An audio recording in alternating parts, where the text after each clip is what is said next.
Welcome to the Computer Chronicles. A computer that can talk thanks to a built-in speech chip. A computer with exceptional graphics and sound capabilities. A computer that can do multitasking. It's called the Amiga 500, and at under $1,000, some say it's got the best price-performance ratio of any computer on the market. Today we take a look at the Commodore Amiga on this edition of the Computer Chronicles.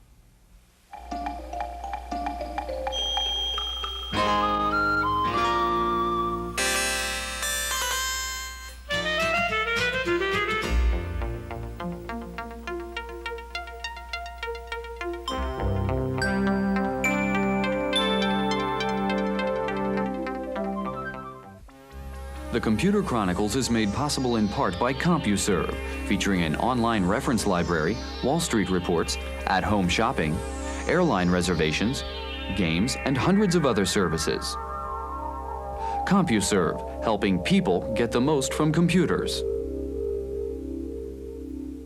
Additional funding is provided by McGraw-Hill, publishers of Byte. Byte's detailed technical articles on new hardware, software, and languages cover developments in computer technology worldwide.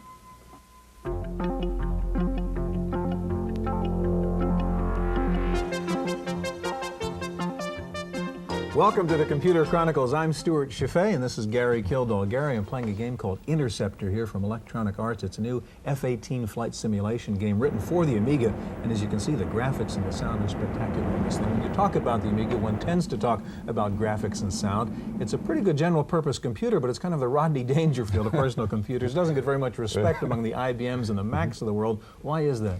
Well, Stewart, part of it is the Commodore heritage. The Commodore brand name is associated with the low-end computers. When it first came out, it was pitted up against the Atari 520 ST. 520 ST was about $500, and this came out at about $1,500, so it really didn't match up. And moving up market is difficult because, of course, there's distribution channels that they didn't have established. There's a accumulated software base we found with the Mac and the IBM-PC, and the Amiga just didn't have that. Now we're starting to see some really good software being written for the Amiga, so that situation may change. Okay, Gary, we're going to take a look at the new Amiga 500 and the Amiga 2000, and we'll see some of the new exciting software that is being written for the Amiga. We're going to begin by going to Oakland, California, and taking a look at a man who uses an Amiga plus DigiView and Deluxe Paint to make a living as a professional photographer and designer. Larry Keenan is a San Francisco photographer who has added the Amiga to his collection of photographic equipment. Working with a video camera, a digitizer, and a software package called DigiView, Larry can create new images directly on screen. Basically, it was a logical extension of my business because I work with a lot of different elements in photos. That the digitizing process was like another brush. It's just another technique.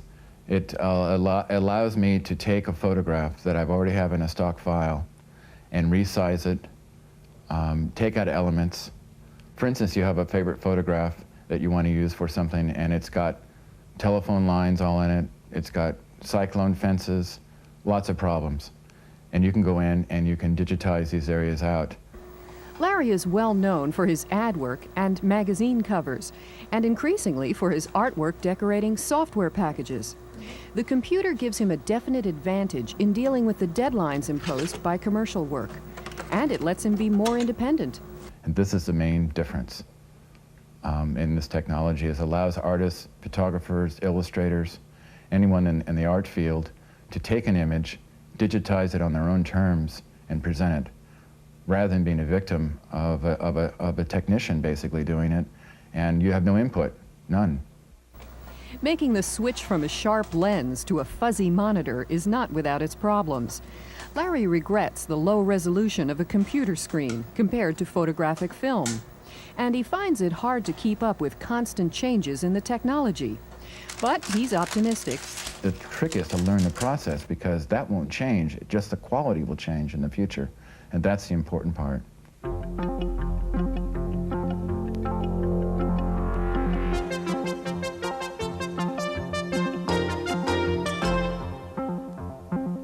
Joining us in the studio now is Heidi Turnipseed. Heidi's an animator with Five Rings Company in Southern California. Next to Heidi is Adams Douglas, Director of Product Development with Micro Illusions in Southern California. Gary? Heidi, you're now using computers to help you with classical animation techniques. Why did you choose an Amiga over an IBM-PC or Mac?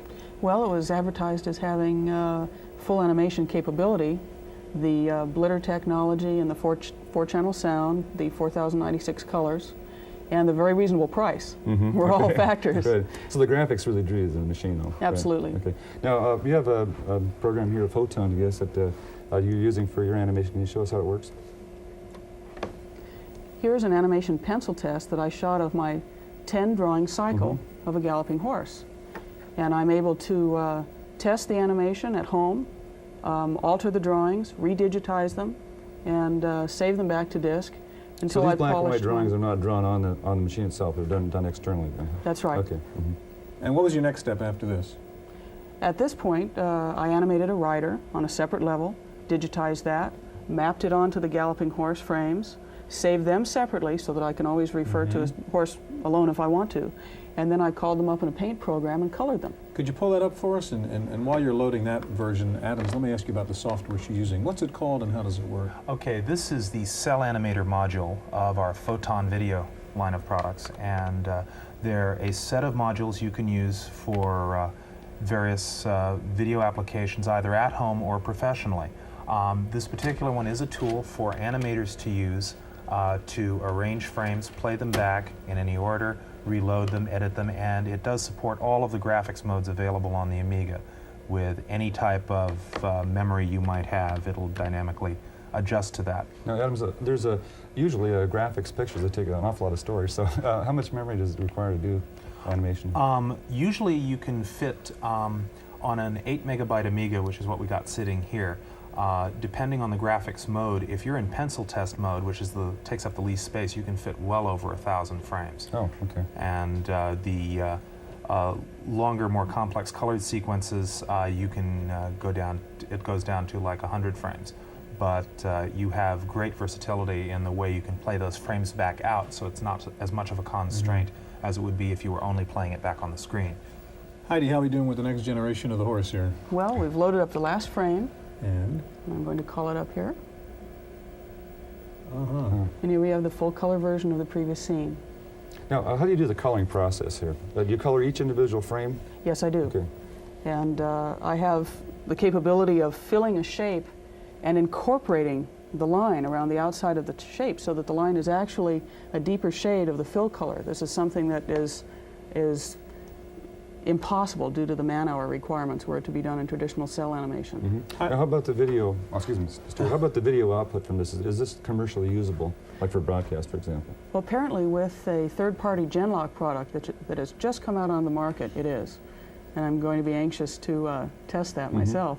Heidi, you've got another demonstration with a background in it. I want to ask you to load that up also now, and I want to ask you one more question while Heidi's doing that. What kind of hardware configuration do you need to run something like Photon Cell Animator? It will run on a standard Amiga with, we would recommend at least 1 megabyte of memory, and you could load... You could run it on a 500, you're saying? Oh yeah, you could run it on a 500 easily. There's no special hardware video requirements.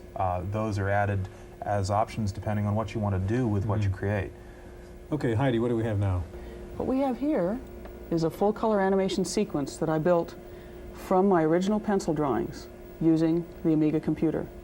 I utilized the computer to color each frame, pick them up onto the full color background that I painted using the Photon paint program, saved each discrete frame to disk. There are 80 frames here, and colored each frame myself in the computer. Okay, very nice. What does this mean to the animation industry? Well, it means that I, as an individual classical animator, can produce my own full-color animation sequence in my own home. All right, so you can be competitive with big studios. Huh? You bet. Heidi, thank you very much. In just a minute, we'll take a look and listen to the music capabilities of the Amiga with a hot new program called Music X, so stay with us.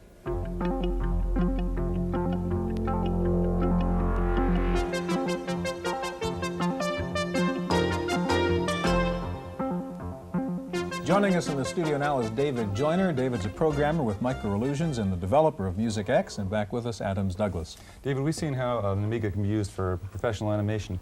What does an Amiga do for you as a musician? Well, it allows me to essentially set up a multi-track recording studio in my home. the synthesizers nowadays all have what is called MIDI, which stands for Musical Instrument Digital Interface. It's like a set of agreements between various music synthesizer manufacturers as to how their various instruments can communicate with each other. And the computer can receive that information and process it in various ways. And I will now attempt to record a performance and show you how it works. I'll set the tempo to some reasonable value, 131 quarter notes per minute.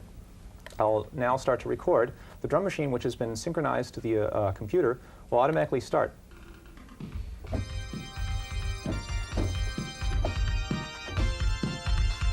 So now you're making a digital recording then.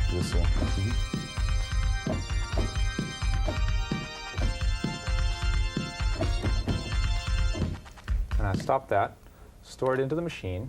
Now if I go back to the beginning and play again, and you can see it's got controls just like a tape recorder, fast forward, rewind, and play. This program has been designed to work on various levels. On the surface level, it's very simple, but at the same time, you can dig down deep into its innards and sort of... But right now what you do is you recorded one segment of music, and how many segments can you record then? You can record up to 250 segments in the computer, although 20 of them can play at once. Okay. Can you show us how you manage some of those segments? Here's the editing screen. Well, there's various different editors. I'll show you the simplest one, which is the bar editor, which shows the music as a series of bars. And in fact, you can drag notes around. Shut that off. Anyway. Okay. So what are some of the other controls that you have? Well, I'll show you some of the other screens. There is the librarian screen, which allows you to send sound data to the synthesizer and make the synthesizer play different sounds. You can store the various patches from the synthesizer onto disk. There's going to be, let's see, we have filters. What these allow you to do is process your playing in real time to change your performances. Here's an example of, this takes a second to load, the key map editor, which allows you to redefine the behavior of the musical keyboard, sort of like musical keyboard macros. Which you can assign a sequence of notes to a key on the keyboard. And I've always been interested in the idea of sort of co-composition, co-performance, not just a human composing and not just a computer composing all by itself, but together in a synthesis. There's a lot of things that I'm interested in developing in experimental techniques in music. So you see this is more of a combination of the talents of the machine and the talents of the Exactly. David, what does MusicX do that's new in terms of this kind of music software? Well, it's new in the sense that it's affordable. It runs on a machine that's affordable and a machine that has color. The Amiga is a very creative machine. I think it has a very creative spirit to it. And I think that many musicians are attracted to that, and they're dying for an excuse to buy one. Adams, MusicX is in development now, right? I mean, you're still working on this thing. When's this going to hit the market? This will be out in about 2 months. Okay, and you said it's reasonable. What will it cost? $290, I believe, something like that. Although by the time this program airs, it may be less than 2 months. Okay.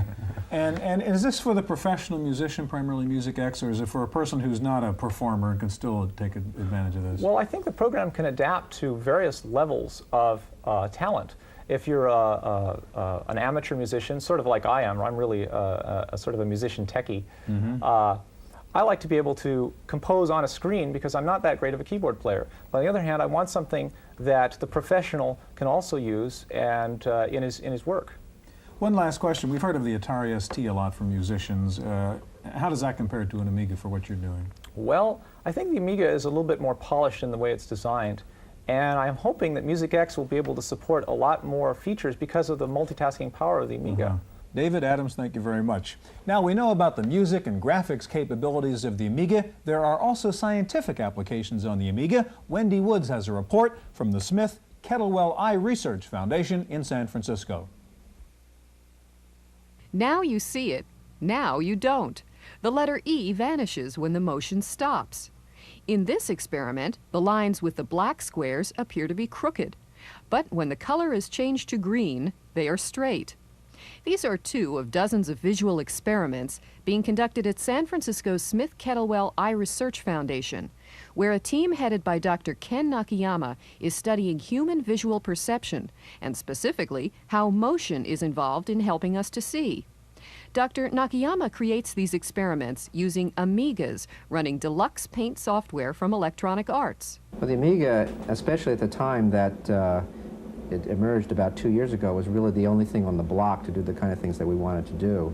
It has a really great graphics capability, as you're probably aware. It has special hardware which enables you to move images around without even the CPU knowing it's happening, essentially. So you can just do things very, very fast. You can't do it on the previous machine.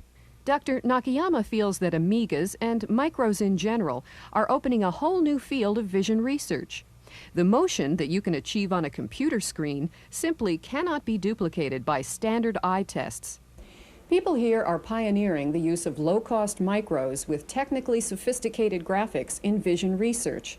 And eventually, these Amiga graphics experiments may end up in clinical settings to test actual patients with vision problems. In San Francisco, for the Computer Chronicles, I'm Wendy Woods.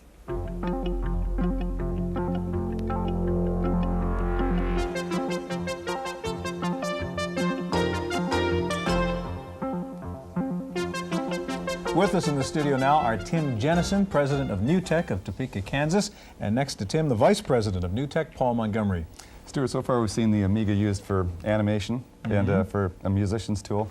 We have a TV camera sitting here, so I guess we've covered all the bases. We're up to video on the Amiga. Tim, why did you choose the Amiga as a target for your product, a video product?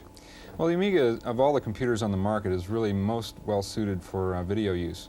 Right out of the box, it's without any other display cards. It's got NTSC video, can display 4,096 colors at once, which is really enough to get a photographic quality image on the screen. Plus, with certain coprocessor chips and internal circuits, it's really a powerhouse. It's got the throughput and the horsepower to do what we need to do. And what does your product consist of? Well, the video toaster is a peripheral that turns the Amiga into a professional video box. It really consists of four main sections. First of all, it's a display card, and it carries the Amiga past 4,096 colors, so you can display really millions of colors on the screen at once with more resolution. And certain Amiga software packages can already take advantage of that increased resolution and color. Second, it's a frame grabber or a video digitizer, so it can grab frames from a VCR or a camera 60 times a second in full color. You can use that all by itself to capture frames for saving on disk and later recall. You can import the images into a paint program and do cut and paste operations, for example. We'll see how it works. Okay. First of all, we're looking at the toaster now displaying live video 60 times a second. This is coming off the camera that's sitting on our desk right here. The camera runs into the toaster, and the toaster runs into this monitor. I can slow down the frame rate so you can see that it is really capturing images. If you want to move your hand, Gary, you can see that it's really... A little delay there. Yeah. Okay, some of the effects it can do. This is tumbling around the x-axis, tumbling around the y-axis. This is a zoom. Well, these are typically effects that would be very expensive if you hadn't be by broadcast quality kind of material. Yeah. These effects might cost $20,000 on up to $300,000 to do with traditional video equipment. This is a moving blind effect. Here's a quad mosaic, and then it's kind of a kaleidoscope effect there. This is a 16-level mosaic. And we can do a receding mosaic, which is kind of interesting. And zoom in, and we can do what we call an infinity slide, like a infinity mirror effect you'd see at the barber shop. Here's a mirror effect reflected around the center. This is called pixelization. It's a very popular effect in commercials. It gives it kind of a high-tech computer look. This is called a push-on. This is used widely as a transition from one scene to another in a video. The picture flying around on the screen is an example of what a TV engineer would call an ADO effect. And this is, you would pay a lot of money to get this kind of effect. Another ADO type effect is the sphere, which is usually reserved for the very expensive broadcast equipment. The beauty of the toaster is that these are all software-based effects. So the more software we write for the toaster, the more effects it'll do. Paul, who's the customer for this kind of a board? Well, the customer is one of the 7 million camcorder owners in the U.S. right now. It is education. It is corporate sales and training tapes. It's anyone who really has an interest in video or a need to do video. This will give them that slick, television look that people are becoming accustomed to. So, for example, if you have a small business and I wanted to have video in my PR department, then I could build it myself. Right? Absolutely right. You don't see this right now replacing things like ADOs and professional quality broadcast effects equipment, do you, or do you, Tim? Well, I do, because even if a station has these very high quality units, they're typically a kind of a precious resource, and you have to line up to use them. And if you're renting time on them, it's typically $300 an hour for the really top stuff. So now a small ad agency has access to this sort of thing, and even a TV news department has to line up for this sort of thing. And now they could get those effects very cheaply. What would the next steps be? What are the things you're trying to add to the video toaster as you improve it? We've got a number of add-on products planned for it. We'd really like to get the entire production process into a single box. And we're working on all the remaining bits and pieces to do that, so we can really truly have desktop video. When you say desktop video, that's obviously sort of an analogy to the desktop publishing situation. Paul, what do you really mean by desktop video? Desktop video is the marriage of personal computers and video. So it gives a much more professional quality to equipment that traditionally is very expensive. Using the computer technology, you can do it now fairly cheap. Do you think the consumer is going to really be doing the full editing in their home in the future? If it's easy enough, Yeah. and that's what we've really tried to keep in the system. You see that trend? Yes, absolutely. Well, what's the toaster package consist of, Tim? I mean, what do you get and how much does this cost? Well, for a whole system, you would need a VCR, a camera, or a camcorder, the Amiga, and the toaster card. All told, you would pay somewhere around $2,000 for everything. And how about the toaster product itself? I mean, what is that? Toaster itself lists for $7.99. Okay. And that's a board and... It's a board that goes into the Amiga. Yeah. Do you see some combination, as Gary mentioned, we've seen music and we've seen animation so far in this program, now video, of really taking these things together and going into a real comprehensive, creative work environment? Absolutely, yeah. And are you guys working on that in any direction, or working with other? We're working on an NTSC Paint program that would take the output of this and manipulate it in millions of colors, an animation product, a titling product. So I see that, and it's also compatible with all Amiga software. Okay, gentlemen, thank you very much. That's our look at the Commodore Amiga. Hope we'll see you here again next week on the Computer Chronicles.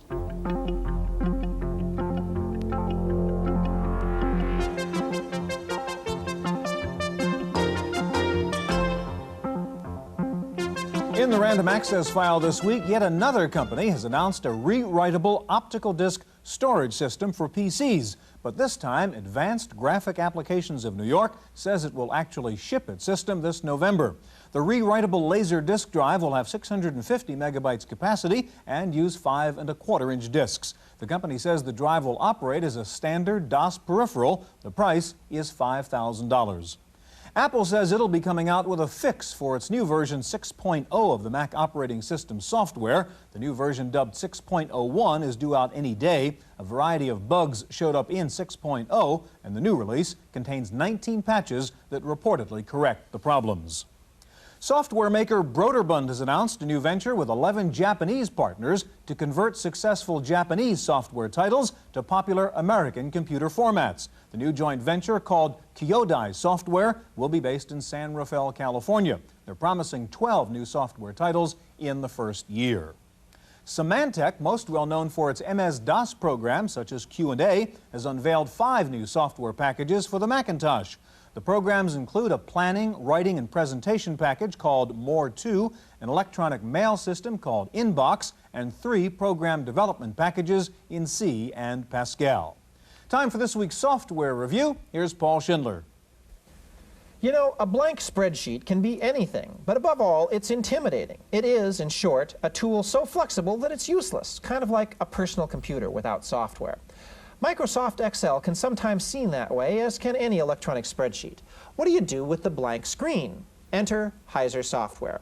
For $4, you get a floppy and a catalog listing more than 500 templates and macros, which can help you figure out how to make the most of your spreadsheet.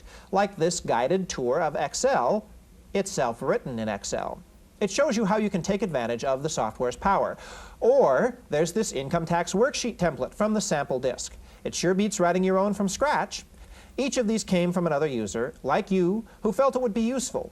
They send it to Heiser, who charges customers from $5 to $50 and shares the proceeds with the authors. So spend $4 for the sample disk, or see if Heiser wants to distribute your template. Microsoft Excel templates from Heiser Software in Pleasant Hill, California. For the Computer Chronicles, I'm Paul Schindler. The new video display safety law in Suffolk County, New York has gotten lots of press attention lately, but last week, NYNEX threatened that it would close its directory assistance operation on Long Island because of the new VDT law. NYNEX says the law imposes unnecessary costs on the company, which would have to be passed on to consumers. The Suffolk County VDT law requires employers to provide visual rest breaks, non-glare screens, and free eye care. Computer researchers at Carnegie Mellon University say they've come up with a new sophisticated speech recognition system that can understand any human voice speaking at a normal, rapid rate. The system is called Sphinx. It currently has a 1,000-word vocabulary. Finally, scientists at the Hughes Research Lab in California say they've developed a prototype for the first three-dimensional stacked microprocessor. The chunk of silicon is about the size of a tuna fish can. It includes 1,024 separate processors in a 32 by 32 array. The researchers say they hope to build a 3D chip with more than 16,000 processors that could have the power of the world's largest supercomputer, but use only 50 watts of power and be small enough to fit in your hand. That's it for this week's Random Access. We'll see you next time. The Computer Chronicles is made possible in part by CompuServe, featuring an online reference library, Wall Street reports, at-home shopping, airline reservations, games, and hundreds of other services. CompuServe, helping people get the most from computers. Additional funding is provided by McGraw-Hill, publishers of Byte. Byte's detailed technical articles on new hardware, software, and languages cover developments in computer technology worldwide. For a transcript of this week's Computer Chronicles, send $3 to PTV Publications, Post Office Box 701, Kent, Ohio 44240. Please indicate program date.